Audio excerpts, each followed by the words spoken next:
Hi, you guys. Welcome to week 7. This is our third week of Unit 5. Next week is actually going to be our last week before our written test, our unit test. That's going to be our first big test in this format. You will still have a quiz this week, but overall, it's a pretty short week, just talking about the treaty and a little extra info about the Spanish flu. On Tuesday, you'll watch a video on the origins, or what we think the origins of the Spanish flu are, and a little more info about the Treaty of Versailles and the 14 points.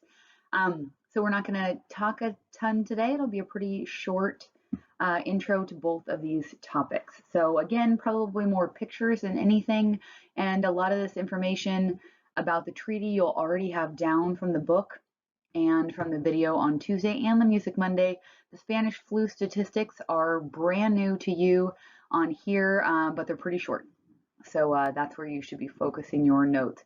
So if you can see this joke right here, probably one of my favorites. It says, when Germany gets destroyed by the Treaty of Versailles, but Austria is fine. So if you remember, it was actually Austria-Hungary that really wanted to declare war on Serbia, and that group of assassins that killed the Archduke. Austria goes to Germany and says, hey, will you back us up? But it is going to be Austria that is the first to declare war and the first to want to declare war. Austria-Hungary comes out of the treaty. They're going to lose some land, but that's about it. Germany is going to be absolutely annihilated and have to take all of the blame for the entire war. So they kind of feel like they got the rough end on this one. So that brings us to the Treaty of Versailles. So that's going to take place at the Palace of Versailles, where many treaties are signed in France, just outside of Paris. This is also the place where Germany would have signed quite a few years ago the unification treaties that will create a unified Germany. So you can see the palace right there. On the left, it's got this hall of mirrors that it is really famous for. That is where a lot of the people will wait. There are thousands and thousands of people from all the different countries meeting. But there are going to be the big four that are going to be the four that come up with most of the decisions. One will be Woodrow Wilson, which everyone finds kind of interesting since they were just coming in at the very end of the war, and yet they will be one of the major four involved in the treaty. Second will be Clemenceau. That's him right there, the Prime Minister of France. Look at that mustache.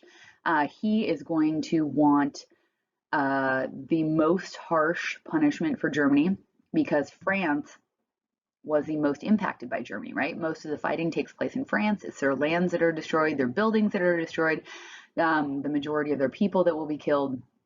So France is really going to want some harsh punishment. David Lloyd George, the Prime Minister of the UK at the time, will also be there. He more wants a peaceful treaty. They were devastated, huge loss of life, but really no fighting on their land. And Germany is a huge. So the UK, Great Britain, they are huge trading partners. So they had, before the war, a huge financial investment with Germany. So they kind of would like things to go back the way they were. Like, they understand they need to punish Germany, but they don't want them to go away forever.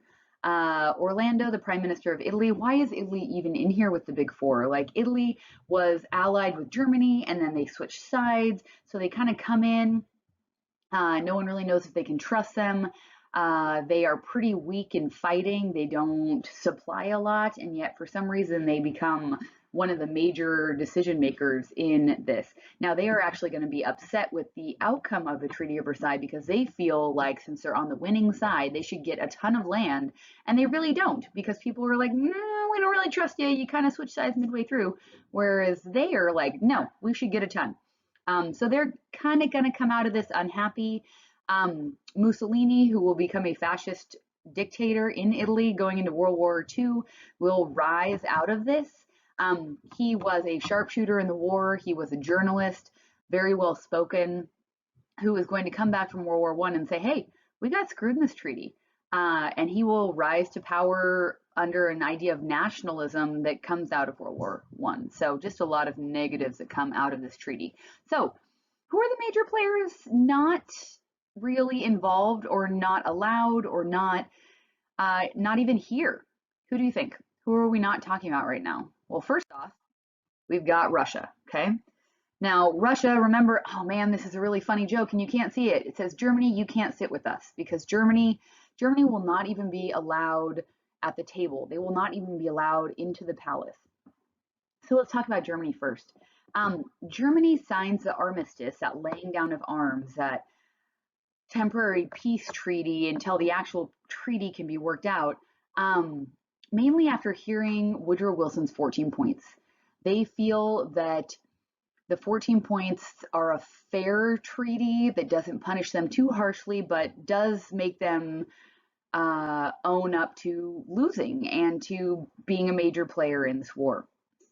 Now, they will come to the treaty, but when they are picked up at the train station, this isn't just insane to me, the French people, because remember they're in France, the French are going to take them on a drive, a really, really out of the way, long drive to get to the palace, and will drive them through all of these areas that were devastated by the Germans during the war.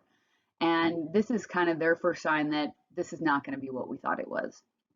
Germany will not be allowed in the meetings, they will not be allowed in any of the talks, but in the end, they will be forced basically at gunpoint to sign the treaty, which just devastates them.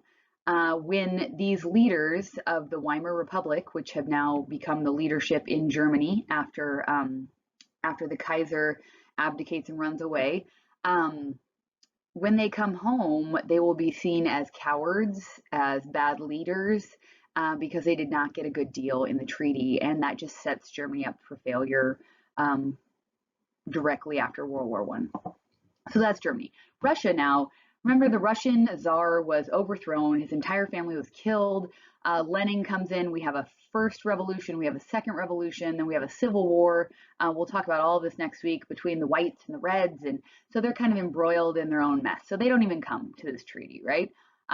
They had signed the Treaty of Brest-Litovsk with Germany a little bit before the war ends. They had given up a ton of land to Germany just to get out of the war. So they are not involved in this at all. Now, here's a really interesting one we don't talk about a lot, but Japan. Japan was part of the Allied powers, contributed very, very early on, actually, contributed a lot of soldiers, a lot of money, and all they wanted was recognition. They wanted to be sat at the big boy table. They wanted to be a leading world power, which they really were. Unfortunately, racism really plays a big role in this, and Japan is basically ignored.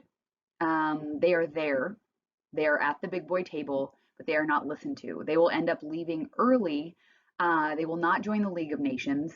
They will actually, this is going to have them kind of reflect and go, all right, they're not going to allow us to be a part of this. So how else are we going to get power and recognition? And that is going to be through empire building. And so they will start to reach out and expand their empire shortly after World War One, and that is kind of going to evolve into World War Two. So all three of these missing players are going to be very impactful moving forward, and how they are all treated is also going to be a major piece leading into World War II. So just hold that in the back, right, for when we get to World War II later on. So what are the pieces? What happens? The first part, and we are not going to talk about Wilson's 14 points. Those were in Music Monday, and they were also referenced in the Hip Hughes video on Tuesday. Many of his points, minus the League of Nations, are just going to be ignored. So we are going to look at what actually came out of the treaty, not what Wilson in his idealistic dreams thought might happen, and what the Germans thought would happen based on Wilson's speech. So what actually happened? Number one is Article 231, which is the War Guilt Clause. That says that Germany accepts 100% of the blame for the war, which, remember that cartoon? Were they really 100% to blame for this war? But they're going to have to. And part of that is going to be reparations. Now, reparations is money paid to the defeated, or to the, here it will be to the Allied powers, so mainly to France and to Great Britain. They're ordered to pay $33 billion in 1918 money, which today would be about $500 billion or $500 billion. So think of that. Does Germany have any money? No. One of the reasons they had to give up was they were out of money and supplies. They were starving. Their soldiers had no food. They were revolting for food. So Germany really has no money to give. As a result, they will start printing money. Now, we haven't talked a lot about economics and that kind of thing, but money is typically backed by something real, like gold or silver. And think of that. So if you have $1, one Deutschmark, right? And it is backed by one little piece of gold and one little piece of silver, that's what it's worth. Now, if you still have that same amount of gold, but you print $100, each of those dollars is worth less, right? Now, what if you printed $1,000, but it was still only backed by that little piece of gold? So that $1,000 now is actually only worth $1. What if you print a million, right? So that is hyperinflation when all those paper money, all that paper money is still only worth this little tiny amount. And that's why when you saw the Hip Hughes video, there are all these pictures. It's really actually, if you look up all these amazing pictures of post-World War I Germany, paper money is worthless. It costs $1 million to buy a loaf of bread. People, their money is so worthless. They're using it to start fires. They're using it to make clothing. Like the money is just worthless, and that is hyperinflation. So money basically becomes worthless. The economy in Germany is more based on barter and trade because money is not worth anything. So that is the war guilt clause. Other important pieces of the treaty is the German military restrictions. It will defang or take away the most powerful pieces of the German military. The army is limited to 100,000 men. There is no conscription. Remember, conscription was required military service. Looking ahead, Hitler will secretly bring back conscription and basically say, screw you, Treaty of Versailles, like you weren't looking out for us. We're not going to follow you. They are not allowed to have an air force, which remember their Luftwaffe will become super powerful. No tanks.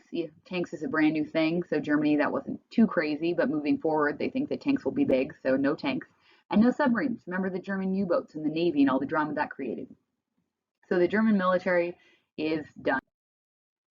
All of their colonies. Now, when we look back to our imperialism unit, Germany was kind of late coming to the game. That was actually one of the reasons they were mad at the rest of Europe and will kind of want to start World War I. If you look at this map right here, Germany didn't have too many colonies, so this isn't crazy. It just takes away a piece of Germany's pride, right?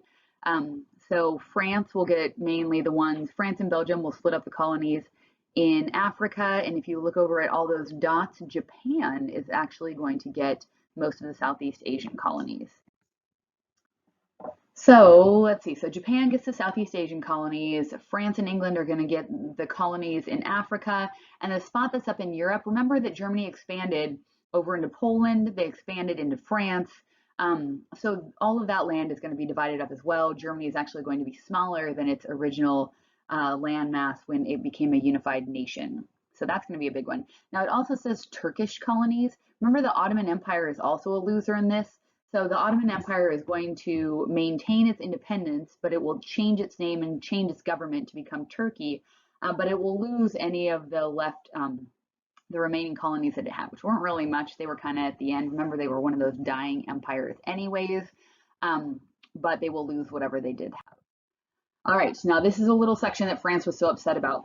So this Alsace-Lorraine is a little spot that says given to France, between France and Germany. That is something that France had lost to Germany back when it was Prussia several decades ago. So France gets that back, wants it back.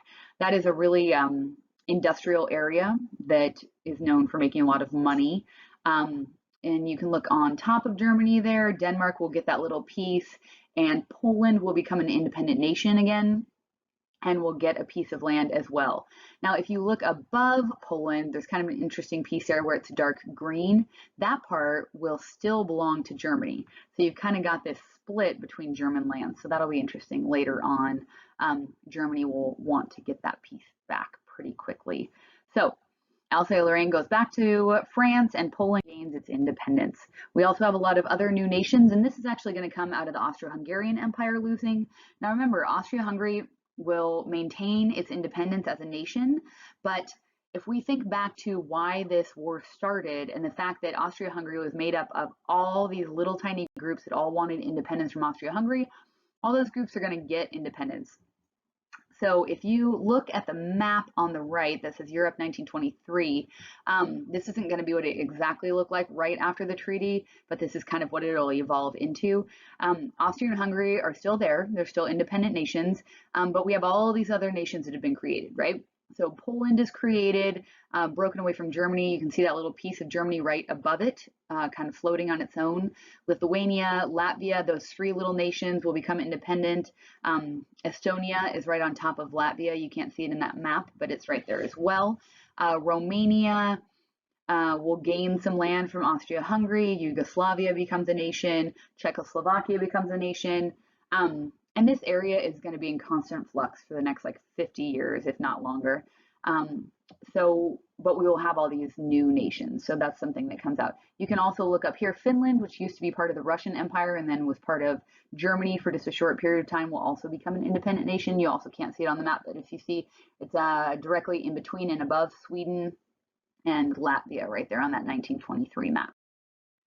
So our final piece, and the one piece of Woodrow Wilson's 14 points that actually came true, even though he would not get to live to see it, or he wouldn't ever get to be a part of it, was the League of Nations. Now, the League of Nations was an international peacekeeping organization. This is kind of the precursor to the United Nations, just without the teeth.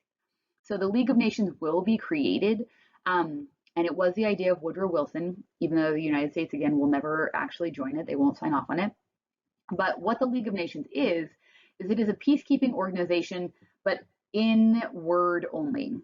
So one of the reasons that the UN is powerful now, the United Nations, is that they can threaten nations that are misbehaving, and they can threaten them with sanctions, with not with limiting their amount of trade, with hurting their economy, with not selling them products.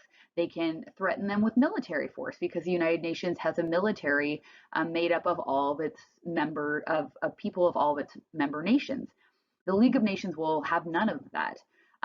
It is a place where people and these nations can talk, but the countries that go into creating it don't want to give it any military might. They don't want to give it really any funding. And so the idea is good, but it is unable to really be anything productive because it doesn't have any way to back up its threats or its ideas or its hopes and visions. And World War II will happen anyways, right? And maybe if the League of Nations had had a little more teeth, it might have helped, but that's just not what ended up happening with it. So we get the League of Nations. Back to the United States.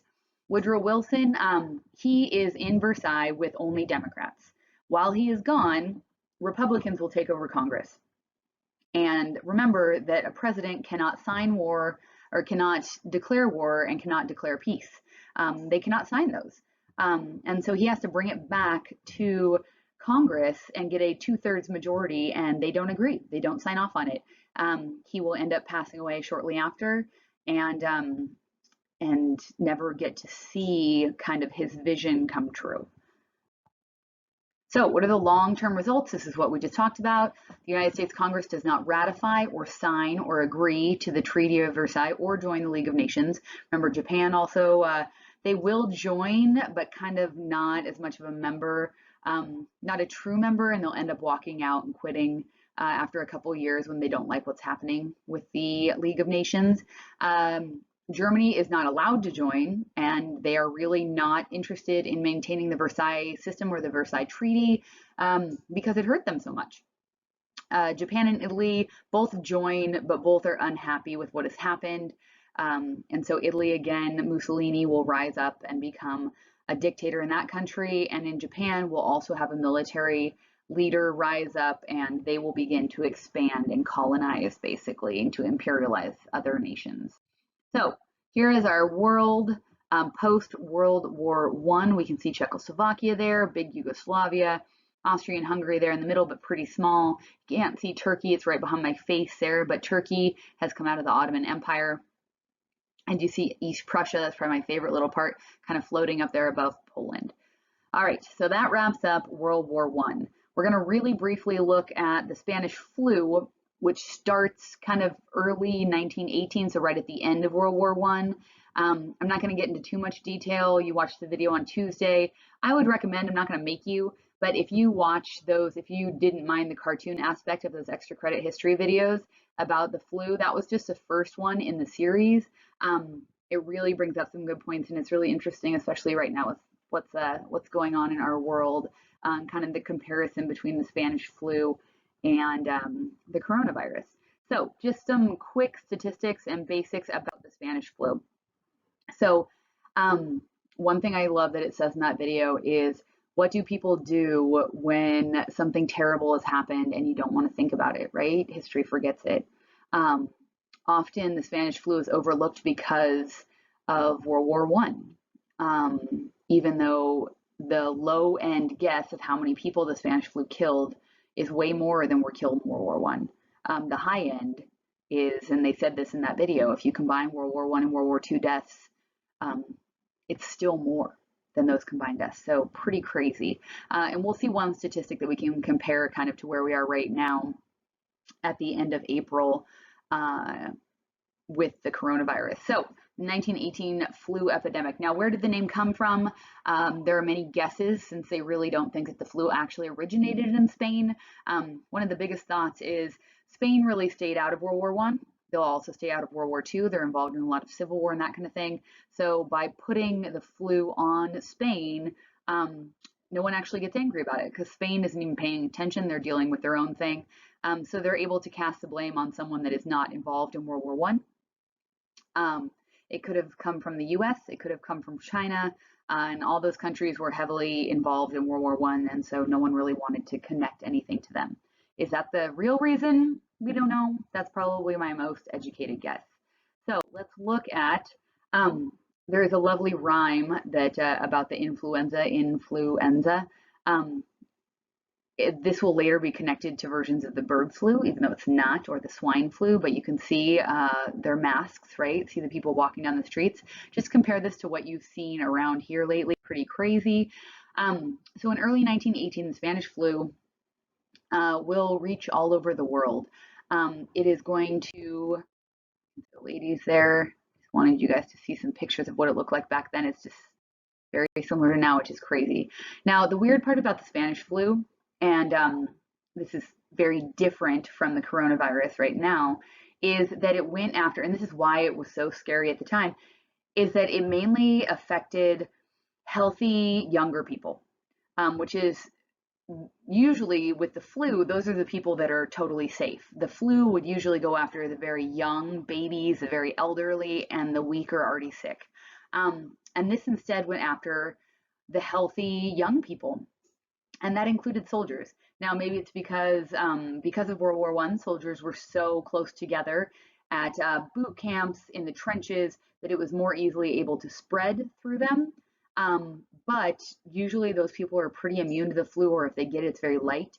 Here, they were the most heavily impacted. And as you saw in the video, or we'll see in the video on Tuesday, this flu is like a form of pneumonia, which is similar to what they're comparing the coronavirus to, where it hits in your lungs, except that with the Spanish flu, your lungs would fill with fluid and you would most often drown in your own body, in your own lungs. So it was pretty crazy. It was very different in that way than what we are experiencing now. So big thing here, Spanish flu went after healthy young adults, not the young, not the babies, not the old, not the already sick, but the healthy young adults, which just threw everyone for a loop.